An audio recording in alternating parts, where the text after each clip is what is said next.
Atawamun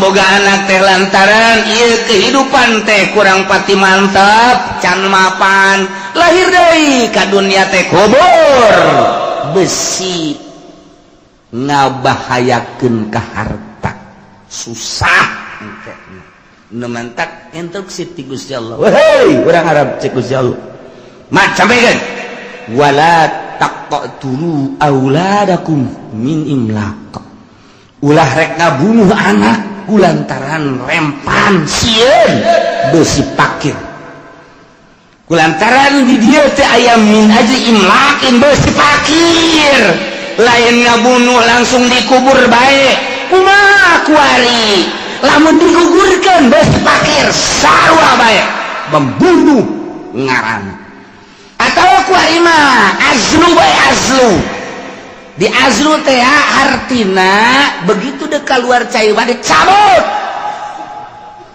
besi anakan emang kurang gitu lah can mapan ya besi pakir sarua jeung ngabunuh azlu eta nomor katilu ditahan ulah kena boga anak cukup 2 saja masuk kabeh lain kabeh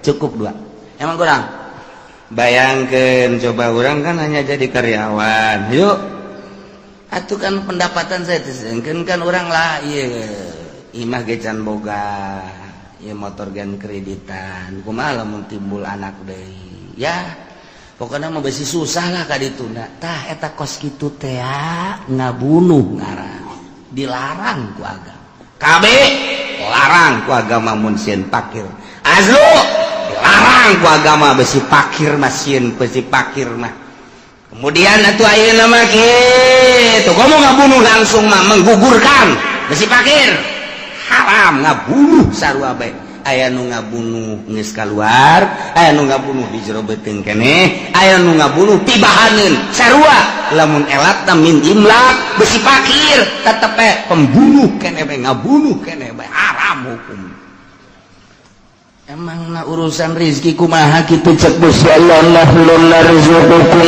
wa iyyahum Muhammad bejakeun kepada kupar-kupar Mekah kunaon make jeung sieun pakir endahan dikubur hirup-hirup atawa diazdu dicabut teu diasupkeun ka peranakanana atawa manehanana ditahan peranakana supaya ulah boga anak kabeh ngaranna ye nahnu narzuqukum kaula nu agung anu ngarizkian aranjeun kabeh wa iyahum jeung anak emang maneh kitu nu ngarizkian kaula nu ngarizkian urang makan kurang percaya ka Gusti Allah kurang keyakinan ka Gusti Allah Gusti Allah ngajelaskeun wa ma min dabatin fil ardi illa 'alallahi rizquha Al-Qur'an teh tepati-pati anu lempang kumalandang di luhur bumi kecuali Allah nu bakal ngarizkian wari aya surat ti bupati mun maneh jadi PNS bakalna ieu aya gaji eselon hiji sakian, eselon 2 kasih, eselon 3 sekian, eselon 7 sekian. Emang aya adi-adiakeun bae lah pokona eselon 7 ge. Tah, eta berbagai golongan-golongan 1 2 dan sekian. Guru golongan hiji sekian, 2 sekian, 3 sekian. Eta keputusan. Tah, geus. Kuari diadukeun. Percayaan keneh ka Gusti Allah apa percayaan keneh keputusan bupati? Ternyata percayaan keneh ka bupati padahal bupati ge menangieun Allah paeh saruanya lagi tapi kurang percayaan kayak aduh aing mah geus beusi teu digaji terus bae digawe pokona beusi teu digaji rempan aing teu asup di ngaguruan asal dipecat aing mah ke gaji aya ti Gusti Allah mah ieu acak Gusti Allah aing nu ngarizkian sia mah ibadah bae ka aing sugan boga kasieun henteu teu salat atuh biasa-biasa we tenang-tenang bae kalem-kalem bae teu puasa tenang-tenang bae tapi ku Allah dirizkian bae tah ieu urang mah percayaan keneh ka makhluk dibandingkeun jeung ka Allah. Lam yahzalim qatu toha mutlaqon wa mata sa'aba aslan fi mada zamani ya rabbi bil balil maqam tahu kadar ieu cek Kanjeng Nabi hei kafir-kafir kadar ieu seakan-akan nanya kapan eta kafir teh mah deuk naraon ieu kami kadinya teh dipanggil oh nu mantak dipanggil teh atslu ma harrama rabbukum alaikum kaula bakal nyebutan macakeun hukum-hukum anu diharamkeun ku pangeran aranjeun kabeh maneh teh ngomong nang di pangeran yo aya hukum keputusan ti pangeran ieu nu bakal dicaritakeun ieu dengekeun aya sabaraha Ahmad aya 9 bakalna 5 jelas nu 4 samar 5 jelas 4 samar dijieun di 2 ayat si coba kumaha man cek Abu Jahal kami aya ngadengekeun instruksi ti pangeran ya dengekeun nya mana nomor kahiji alla tusyriku bihi syai'a Allah ngainstruksikeun ka aranjeun kabeh dengekeun ku cili maraneh kabeh nu 5 perkara nu jelas teh nomor kahiji ulah sok ngamusikeun ka Gusti Allah saeutik ge ulah aya syirik oh sugan teh naon mah sia menyinggung aing ulah aya ngamusyrik kok bisa kos kitu sih man kunaon eta cek pangeran ieu cek pangeran deuk pangeran mah ka Allah bae ulah sok make Uza Manat Lata kan ka pangeran mah teu kadeuleu cek yana gaib pangeran mah kami ge percaya aya pangeran teh ngan atukan urang kulantaran gaib hese geus bae make nu aya heula nu kadeuleu ieu teh pangeran tuturunan kapan ti karuhun urang kadeuleu atuh tinggal disuguh bae. Justru etalah instruksi ti Gusti Allah nomor kahiji alla tusyriku bihi syai'a ulah musyrik nomor kedua wa bil walidaini ihsana ai ahsinu bil walidaini ihsana nikmat nu panggedena iman ka Gusti Allah iman ka Kangjeng Rasulullah Muhammad sallallahu alaihi wasallam matak dijieun nomor hiji alla tusyriku bihi syai'a nomor kadua kanikmatan teh ayana urang diayakeunna urang hakikatna ku Gusti Allah tetapi melalui hikmah sabab meunang indung bapa urang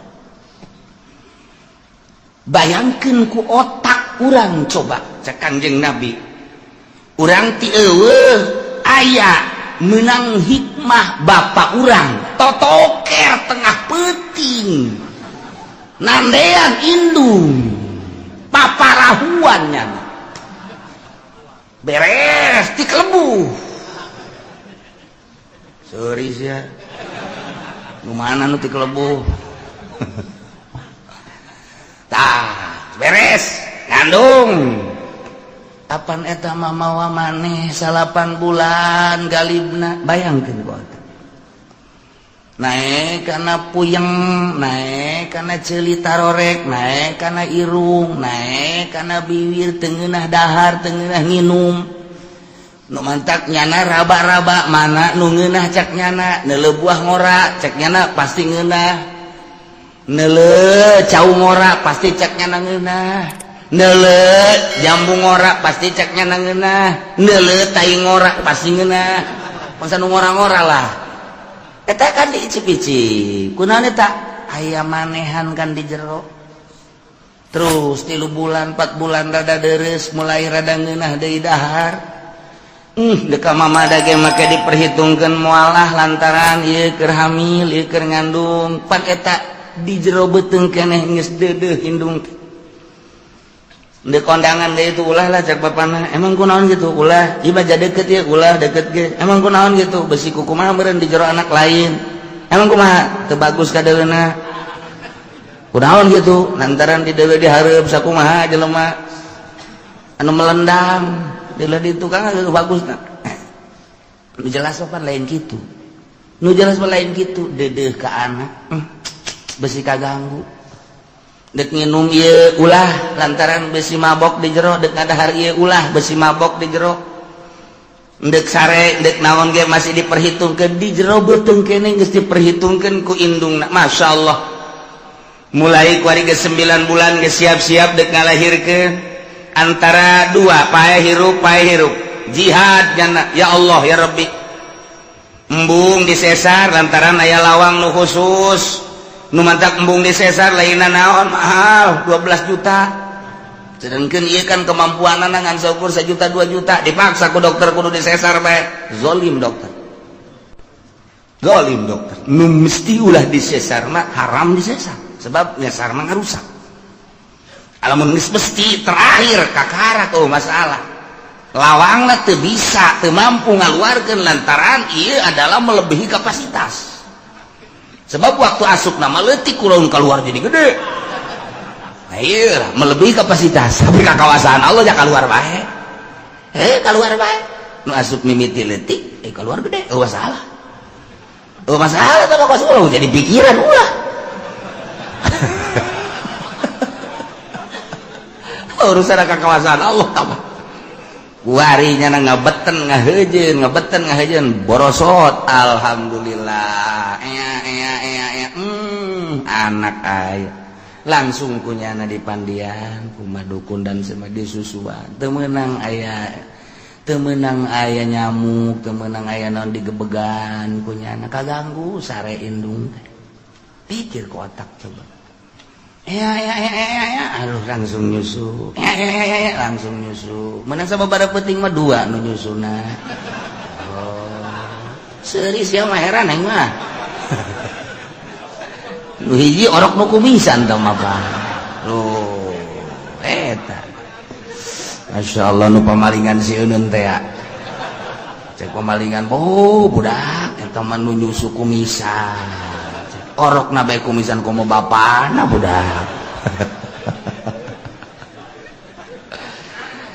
bayangkeun indung masyaallah terus beuki gede beuki deudeuh beuki nyaah beuki gede kuari terus bae diisangan dipandian waduh eta indung ya Allah ya Rabb bapana neangan ka pabrik neangan ka pasar jang meuli susu jang meuli ambet jang meuli naon indungna ngurusan di imah bayangkeun indung bapak emang kumaha gitu ya Allah ya Rabbi nah kuari geus mulai leng-oleng kokorondangan dan lain sebagainya tetep bae mana sing ade budak besi kahau sing ade eta kan ku deudeuh-deudeuh anak sing ade konsian emang kunaon ditu di tukang empang pan kayak ngajebur ka empang deui kajenting bapana ka empang asa ulah budak tolol teh indungna deui ngomong emang kunaon gitu mongan nah, pasti aya nanaon ye pasti aya nanaon ye sekali dia coba ngomong dah budak ulah ka empang aya bapana kajeun kena dijebur nah emang kunaon itu tilok balik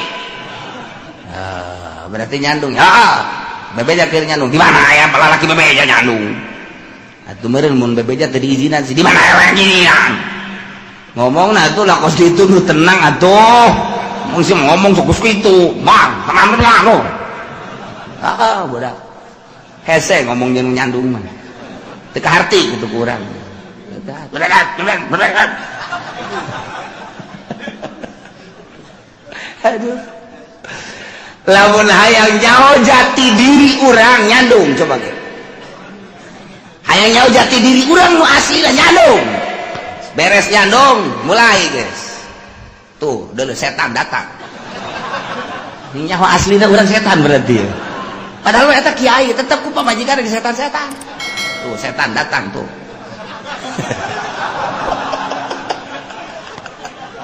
eta nyaho aslina urang cangkilan kiai di setan-setan ku pamajikan atuh komo tukang karung mah bae juri geledegan.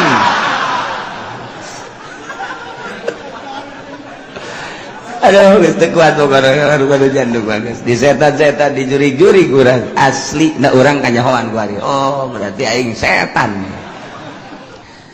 Tah, maleureun-eureun ngomong mah maleureun-eureun tilu bacem. Hiji jeung nu dicandung moal aya anggeus-anggeusna. Ti isuk datang ka sore datang ka isuk ge moal putus. Nomor kadua nu susah, nya nyaritakeun ka susah moal anggeus-anggeus. Nomor katilu nu gede hutang moal anggeus-anggeus. Malaya geus. Anggeus-anggeus paeh bae eta geus. Nah, hiji Allah tusiku bi syia. Nomor kedua bayangkeun lantaran indung ti mimiti ngandung ngalahirkeun ngurus nyusuan dan lain sebagainya datang ka onggong-onggong dan lain sebagainya tetap deudeuh ndak ka anak bae. Deuk ka mana ge moal anak. Deuk ka mana ge kela besi anak. Aro anak we ya anak. Maka instruksi ti Gusti Allah wa bil walidaini ihsan sing boga gawe hade anjeun teh ka indung bapa ihsan kalawan hade nu nyaat ulah nyentak ka indung mah ulah marah ka indung bapa lantaran nyana nu jadi sebab ayana urang ngemantak ridho Allah fi ridho walidain. Ridho Allah terletak pada ridho indung bapa. Indung bapa ridho, Allah ridho. Indung bapa ridho, Allah mau ridho. Ridho Allah fi ridho walidain. Masya Allah. Dua. Nomor ketilu wala taqtulu auladakum min imlaq. Kalakuan nomor kahiji baheula ku parmekah teh musyrik nu mantak cek Gusti Allah alla tusyriku bihi syai'a. Nomor kadua ka indung bapa teh sogol urang Arab mah nu mantak diinstruksikeun ku Gusti Allah wa bil walidaini ihsana. Nomor katilu kalakuan urang Arab teh mun boga anak awewe teh asahina sangkilang kukumaha ge tetep bae kunyana dibungkus sirup-irup dikubur.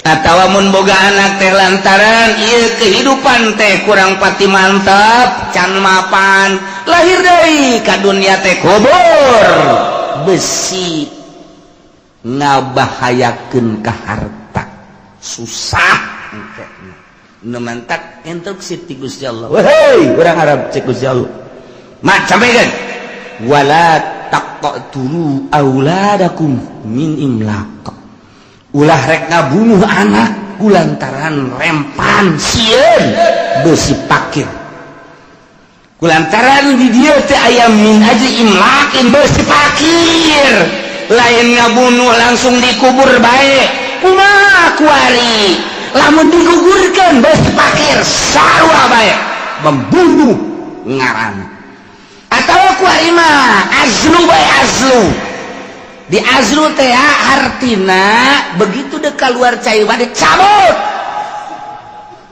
besi anakan emang benar gitu lah can mapan dia besi pakir sarua jeung ngabunuh azlu eta nomor katilu ditahan ulah kena boga anak cukup 2 saja masuk kabeh lain kabeh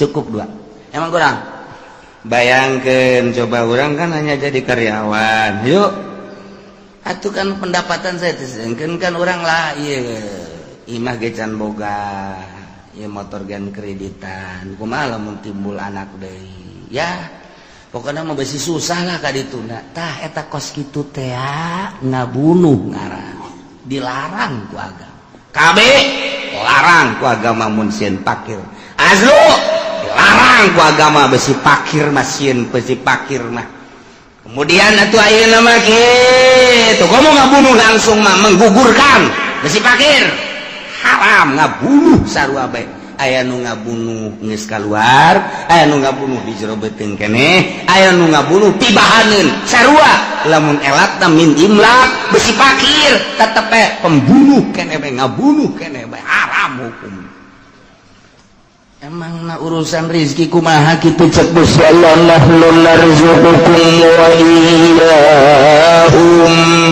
Muhammad bejakeun kepada kupar-kupar Mekah kunaon make jeung sieun fakir endahan dikubur hirup-hirup atawa diazu dicabut henteu diasupkeun ka peranakanana atawa manehanana ditahan peranakana supaya ulah boga anak kabeh ngaranna nahnu narzuqukum kaula nu agung anu ngarizkian aranjeun kabeh wa iyyahum jeung anak emang maneh kitu nu ngarizkian kaula nu ngarizkian. Urang makan kurang percaya ka Gusti Allah, kurang keyakinan ka Gusti Allah. Gusti Allah ngajelaskeun wa ma min dabatin fil ardi illa 'alallahi rizquha. Al-Qur'an teh tepati-pati anu lempang kumalandang di luhur bumi kecuali Allah nu bakal ngarizkian. Wari aya surat ti bupati mun maneh jadi PNS bakalna ieu aya gaji eselon hiji sakian, eselon 2 kasia, eselon 3 sakian, eselon 7 sakian. Emang aya andi ayakeun bae lah pokona eselon 7 ge. Tah eta berbagai golongan-golongan 1 2 dan sekian. Guru golongan hiji sakian, 2 sakian, 3 sakian. Eta keputusan. Tah geus kuari diadukeun. Percayaan keneh ka Gusti Allah apa percayaan keneh keputusan bupati? Ternyata percayaan keneh ka bupati. Padahal bupati ge menangieun Allah, paeh saruanya lagi. Tapi kurang percayaan ka itu. Aduh, aing mah geus beusi teh digaji dek terus bae digawe pokona beusi teh digaji. Rempan. Aing teh asup di ngaguruan, wah asal dipecat aing mah ke gaji eueuh. Aya ti Gusti Allah mah ieu acak Gusti Allah aing nu ngarizkian sia mah ibadah bae ka aing. Sugan boga kasieun henteu.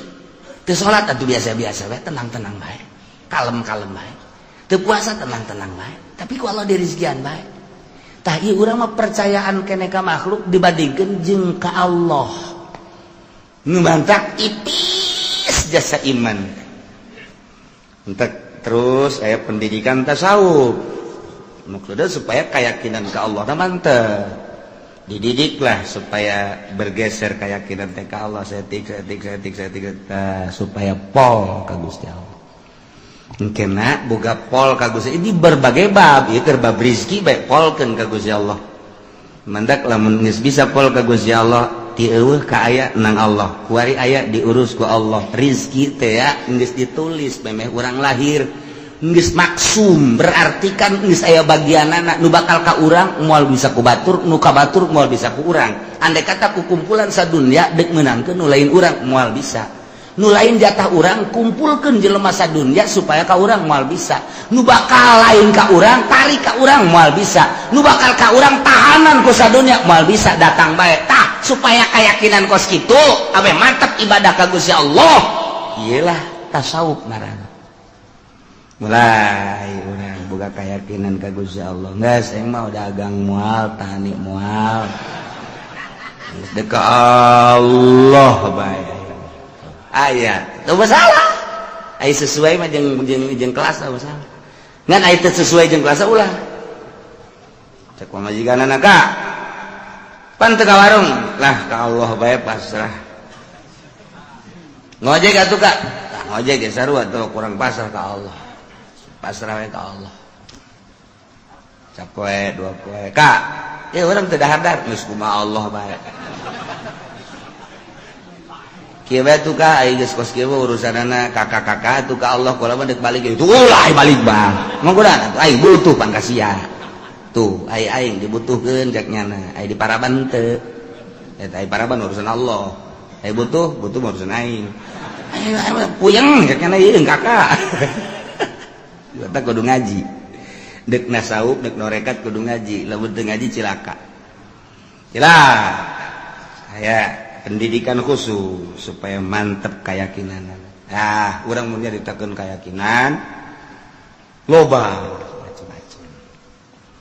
Ieu mah carita nu luhur. Abu Yazid al-Bistami lepas kutubul aulia ngan memehna nyana zuhud. Geus jadi raja zuhud. Kapanggihlah jeung Ma'rufil Qurhi. Waalaikumsalam. Maneh datang ke mana ka zuhudan maneh cek Marufil Qurhi. Cek Abu Yazid kieu ulama zuhud teh. Coba tanpa ayat terbersit di hati ngahayang-hayang boh usaha boh tani terhadap dunia. Bagus. Aya bae di dahar eueuh bae sobar eta kitu ulama sakitu cek Marufil Qurhi anjing kula ge kos kitu ambo cak Abu Yazid anjing ge kos kitu di negara ulama aya bae di dahar eueuh bae nya sabar paling ngelem tah anjing ge kos kitu berarti maneh mah zuhud ka karang ke kos anjing. Ya Allah atuh kudu kumaha kieu nu hebat ulah hayang kana dunia di mana aya bikeun ka batur di mana eueuh sabar atuh pae cekeun ada ya berarti can kuat maneh tah jadi Ki Abu Yazid Al-Bistami jeung Ki Marufil Qurhi eleh luhur dina zuhudna ku Marufil Qurhi lantaran cek Marufil Qurhi aya zuhud nu asli mah kos kitu aya urang sakadar icip-icip bae sesana bikeun ulah datang ka diendekkeun di iman eueuh sabar deuk sabaraha poe bae paeh geus bagian ti Gusti Allah kuat teu maneh kitu lamun made teu kuat cara tadi aya di dahar eueuh sabar aya mah di dahar sakayang eta mah anjing ambo cek Abu Yazid Al-Bistami wah taat kula ka anjeun ngaguru nu mantep tak kurang lamun ka Baghdad aya kuburan Abu Yazid Al-Bistami Marufil Qurhi mamisah Junaidil Babagis Sisri Sikti ngahiji geudinya Abu Bakar Shibli misah ka Baghdad jadi kabayang kuburan-kuburan kutubul aulia masyaallah aya deui jelema ibadah ka Gusti Allah lepas tina segala dunia sapoe di gunung bae dua poe tilu poe geus mulai rada kaluar kesang tis opat poe geus leuleus kana geus kicep lima poe geus rada ngalungsar ngadoa Gusti pancena jak Gusti mun yakin bakal dirizkian pancan aya nu mawakeun keneh bae cak Gusti Allah eta siapa ibadah zuhud yang anu mawakeun tolol ulah piceun eta piceun teu geus hayang nu mawakeun mulai ka 7 poe geus leuleus jasa ngadoa deui Gusti abdi mah teu hayang dibawakeun ku makhluk hayang dibere langsung bae ku Gusti cek ya mun sangu-sangu mun roti-roti langsung di Gusti ulah make makhluk mah enggak saya kadalapan teh can aya keneh kan telat amat cenah aburu paeh hasan aya Gusti ka 9 poe ngadoa bari ngedeng Gusti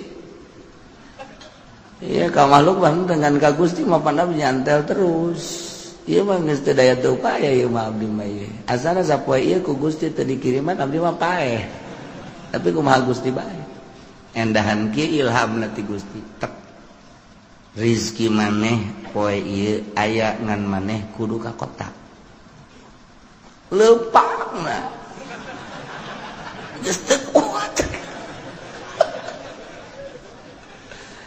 deuleu ku maneh luhur di deuleu tuh geus dibukakeun kasak berarti di deuleu di Lauhil Mahfuz bener rizkina aya di kota bakal nu mere ngan nyana kudu ka kota lain ti kamari ada aya keneh tanah enggak cek. Itu kuatnya saya. Kulantaran tulisan ada di kota ya oh nyana ngorandang ke kota. Ngorandang ke kota. Datang oge ka kota. Sejuk di kota teh bener teu kebal teh aya nu mere sangu sapiring, cai na sagelas. Gegeran di inung di dahar itu. Seger. Alhamdulillah ngadoa Gusti pan Gusti mah maha kawasa atuh endek kadatangkeun rezeki mantak naon di gunung di leuweung kudu abdi ka kota capek. Ieu make kudu ka kota keneh bae. Haju eta make leungeun manusa tah abdi nu teu resepna mah aya langsung ti Gusti gedebug kitu tah. Mun roti-roti bug ka handap. Emang pikiran urang ge kos karar itu eta. Pikiran urang teh majar urang mah ibadah teh kos kitu. Cek Gusti Allah. Dimana encan wajar jadi wali aing. Kuari mah ulah waka zuzuhudan kaleuweung cek ngana maning mondok heula bae. Santren teh ngan kiai. Can kailmuan ku sia. Ilhamna maksudna kos kitu teh. Ulah waka kholwa ka gunung kaleuweung lantaran ilmu kurang, moal saimbang. Moal saimbang ke lain jadi wali nyikung sia. Ayeuna neangan heula guru, neangan nyana guru kebenaran eta lah di antara dua Buya Yazid Al-Bistami Syekh Ma'rufil Qurhi. Jadi ngaguru deui tah teu bisa, nu bodoh mah di bawah zuhud teh teu bisa. Nu bodoh mah pan ari anu pinter mah rezeki mah geus dibagi ieu kekilitrikan mah kekilitrikan bae tetep jatuh ai lain encan wayah mah tetep bae teu bisa. Boro-boro jauh nu geus di bibir ge ai lain bagian urang mah kapan ku kotok jago dipacok sok. Tinggal urang we naleungkeun ye sia geus di bibir aing da kan. Urang keur ngadahar jagong aya kotok jalak. Eta mah percis teh mah kos calo duit mentaan ku babaturan set atuh lain milik ulah. Motor lain milik urang dibawa ku pamalingan. Nah ige supaya teger dina ilmu urusan kazuhudan masantren heula. Mantak moal bisa jelema diangkat jadi wali lamun teu masantren moal bae ka jadi kumaha. Kajeun teuing nya di Trisakti di UGM misalna yeuh kuliah, mun selain kuliah de kuliah lah pokona geus. Di mana tuh di IAIN misalna terus moal bisa. Lain jurusan kawalian tambah hanya ilmiah. Jang praktek lah kudu di pondok pesantren. Jurusan ilmu kawalian sakola tetap kudu mondok ya bisa. Yana guru kaditu kaki Ma'rufil Qurhi orang datang cek Syekh Ma'rufil Qurhi ahli zuhud bantak datang ka dia. Aduh aing naon encen ge ngaguru geus disebut bantak aing. Sia di leuweungnya hampir paehnya sia. Ngadoana teu beres. Bisa kanyahoan abdi ngadoa teu beres. Allah bebeja ka aing. Amoh. Sakitu luhur abad sih parah urusan ada jeung Gusti Allah. Amoh. Murigak bulunya lagi. Murigak bulu. Tapi tetep can percaya. Dan percaya cakena. Mainnya Allah ngobrol jeung nyana. Orang lah menceritakan kawalian teh kos gitu. Jadi kadang-kadang hayang seuri, kadang-kadang oh ya eta pendidikan apa gitu. Can percaya. Coba aing deuk mempercayakeun kos supaya aing yakin. Ternyata di luar gegerentesan eta kos gitu tah. Oh, cek sama dogeun teu percaya ka aing. Murid. Berangkat. Ayo. Ndek ka mana? Ngayakinkeun, sia teu yakin ka aing kan? Kanyahoan. Wah, beuki sieun bae. Ayo. Ndek ka mana? Ayo tuturkeun. Sok loba omong ulah mata tanya. Ayo aing boga babaturan. Oh, datang ka ieu mah babaturan. Wow, sono. Biasa adu tangkep lah. Atuh. Kadatangan ku Ki Ma'rufil Qurhi pohar jasa. Cari. Terus dibagiakeun cai, kopi dan lain sebagainya. Ke ulah ka mana? Dahar. Akhirnya bener sate. Daharlah tiluan. Nu boga imah Syekh Ma'rufil Qurhi jeung murid anyar. Zuhud bantat teh. Dah. Cek Syekh Ma'rufil Qurhi dah ka muridna kan lamun can aya izin ti guru moal dah begitu Syekh Ma'rufil Qurhi ngadahar sate hiji ngahanem oke didelekeun ku duaan pan teu di daharnya ngan hiji doang dikuyah-kunyah ku sama rupilkun endah dikalo aku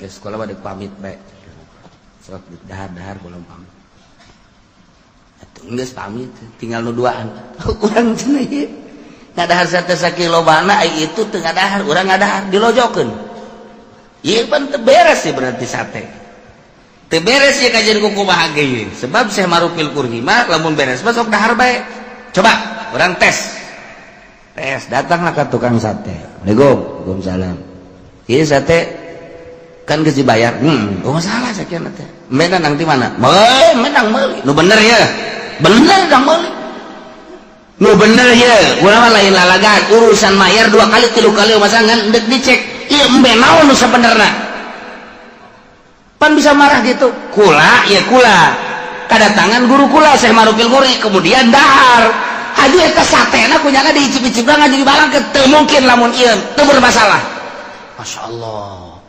hampura cenah kula can tukang sate emang kurang gitu embe paeh ku kula di sate cak anu bantat juhud teh nyahoan kitu cenah tah guru urang embe paeh teh embe nu teu dipencit di sate kok kanyahoan pan urang mah eta mun lamun urang bae terus bae teh ya urang ada bangke kan tuh atuh pati bangsa beungeut-beungeut ku sate teh jangan apa atuh teh jarang urang biasa bae dek bangket dek naon pokona mah 15 tusuk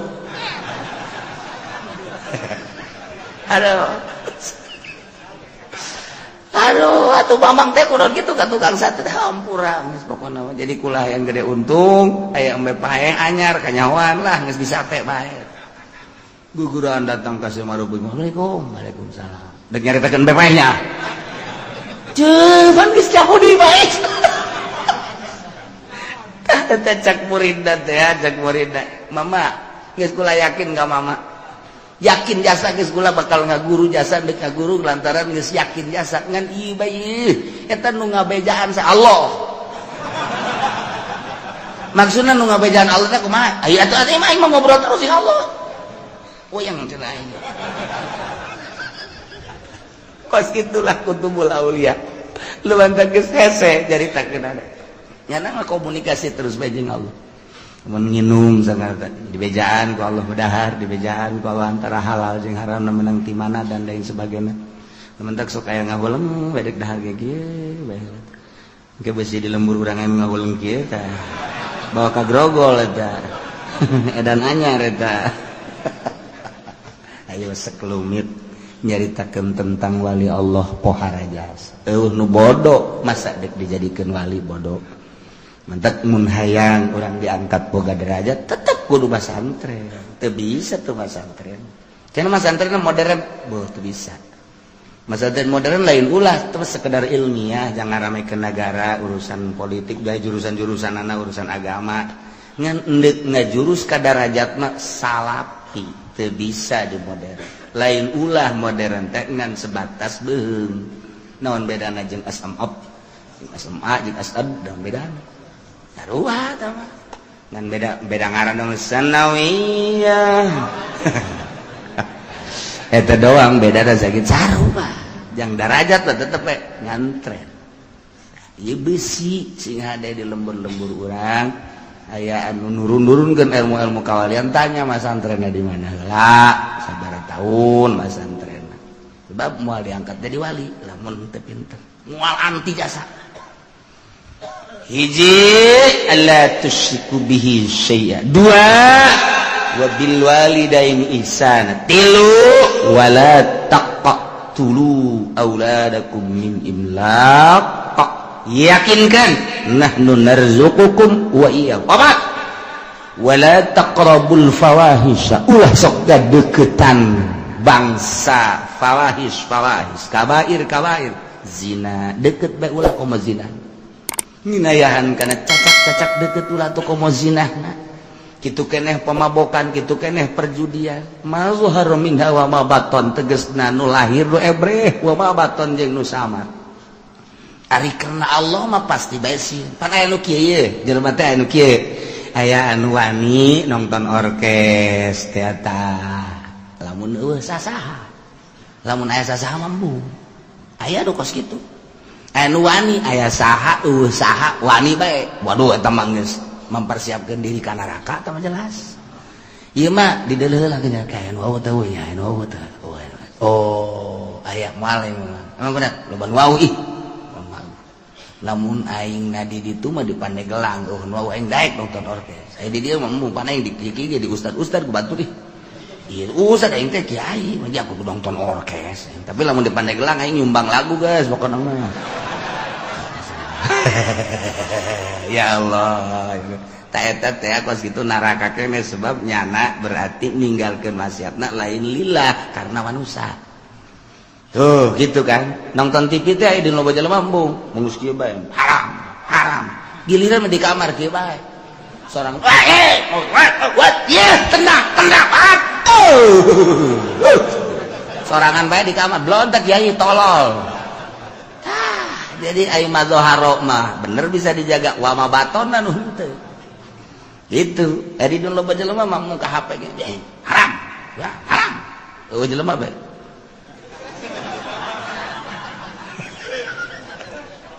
eta loba teh kiai nu kos kitu loba teh kiai loba ai bangsa pengusaha mah geus teu kudu kikituan mah geus ngajebur tah mah heula ieu mah kiai ai di loba jelema yang murid mung tapi sorangan boh tak eta henteu wa mabaton mazhar berkurang lillah berarti mun kadeuleu ku masyarakat nya ngajaga mun sorangan mah henteu tah eta cilaka tah bakos kitu ieu mah wala taqrabul fawahisha ma dhahara minha wa ma batan nu ebre nu samar ditinggalkeun ku nyana lantaran sieuna lain ka makhluk lain ka manusia Allah berarti keur lobaan keur sorangan akur bae nu dipake ka sieuna Allah sedangkan Allah mah neulekeun teureun neulekeun godin Allah mah sugan aya nundutan la takhudhuhu sinatu wala teu pernah sare Allah teu pernah nundutan